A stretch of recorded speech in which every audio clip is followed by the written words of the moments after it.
আসসালামু আলাইকুম, মারিয়ামস খান কিচেনে আপনাদের স্বাগত। আবারও হাজির হলাম আরেকটা রেসিপি নিয়ে। আজকের রেসিপি হচ্ছে কমলার জেলি, কোনো কেমিক্যাল ছাড়া। এখন কমলার সিজন, কম দামেই কমলা পাওয়া যায়। মাত্র দুটি উপকরণ দিয়েই এই জেলিটা বানানো যায়। এটা রুটির সাথে খেতে খুবই মজা, অল্প সময়ে বানানো যায়। একবার বানিয়ে 1 মাস সংগ্রহ করে রাখা যায়। তো কথা আর বাড়াবো না, চলে যাব মূল উপকরণে। কমলা জেলি বানানোর জন্য এখানে আমি 1 হালি কমলা নিয়েছি। তো এটা ভালো করে ছুলে পরিষ্কার করে নিচ্ছি। আপনারা চাইলে আরও বাড়িয়েও নিতে পারেন।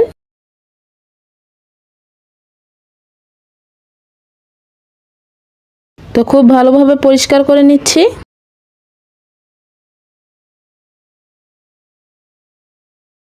একটা বাটিতে আমি কোষগুলো ছাড়িয়ে নিচ্ছি।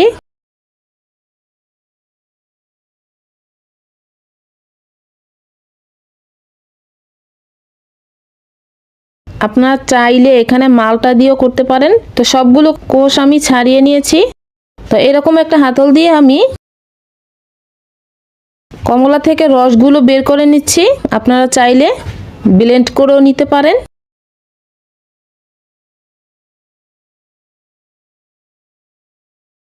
কমলা ফলটা একদম নরম, তো এভাবেই করা যায়।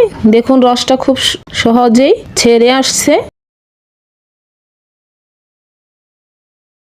তখন এইটা আমি উঠিয়ে নিলাম। এখন হাত দিয়ে কমলার যে আঁশগুলো, সেগুলো আমি চেপে চেপে রস রেখে ছোবাগুলো ফেলে দিব।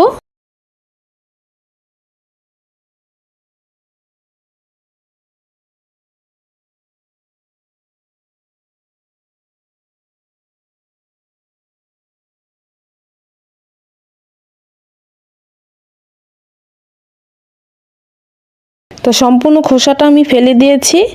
এবার একটা পাত্রতে আমি ছাঁকনি দিয়ে ছেঁকে নিচ্ছি।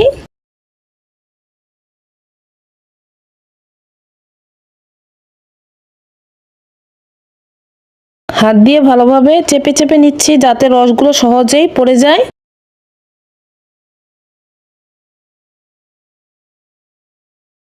সম্পূর্ণ রসটা আমি ছেঁকে নিয়েছি। এখানে একটা মেজারমেন্ট কাপ নিয়েছি, কাপটা মেপে নিব। তা পুরোপুরি 2 কাপ আমার হয়নি, একটুখানি কম হয়েছে। আবারও পাত্রটায় ঢেলে নিচ্ছি। এটা আমি জাল করে নিব। তো যেরকম মাপের কমলার রস হয়েছে সেরকম একই মাপের আমি চিনি দিয়ে দিলাম। সমান সমান চিনিটা দিতে হবে। তো চলে যাব জাল করার জন্য চুলায় বসিয়ে দিয়েছি। চুলার কাছেই থাকতে হবে, না হলে বলকে এসে উতরে পড়ে যাবে। একটু নাড়াচাড়া করে নিচ্ছি। তো বলকটা এসে গেছে। অনবরত নাড়াচাড়া করে যেতে হবে, নাহলে বলক এসে গেলে উতলে পড়ে যাবে।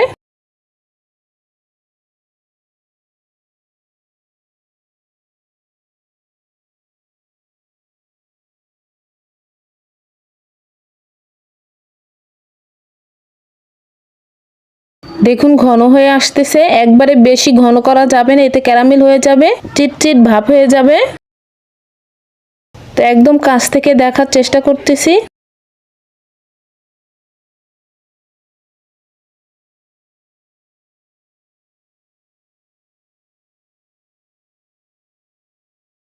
তো দেখেই বুঝতে হবে। আমার ভিডিওটা যদি ভালো লাগে প্লিজ লাইক দিয়ে দিবেন। চ্যানেলে নতুন হয়ে থাকলে সাবস্ক্রাইব করে দিবেন। ভিডিওটা কেমন লাগলো কমেন্টস করে জানাবেন। তো ঘনত্বটা খুব কাছ থেকে দেখার চেষ্টা করতেছি। সবকিছু বলে বোঝানো যায় না, দেখেই বুঝতে হয়।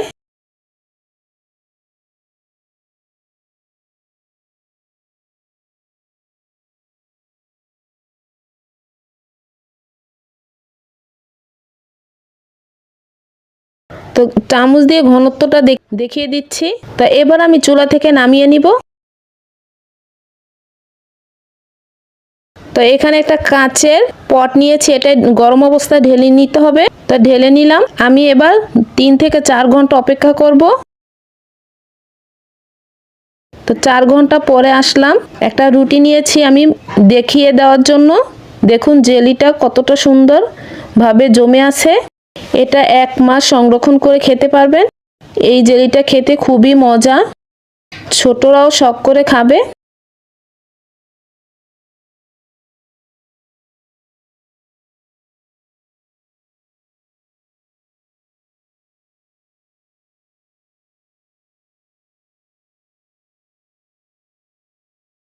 তা আমি উপর করে দেখাচ্ছি, দেখুন একদম পড়ে না। মাত্র 2টি উপকরণ দিয়ে এত সুন্দর কমলার জেলি হয়, না বানালে বুঝবেন না। তো আজ এ পর্যন্তই, আল্লাহ হাফেজ।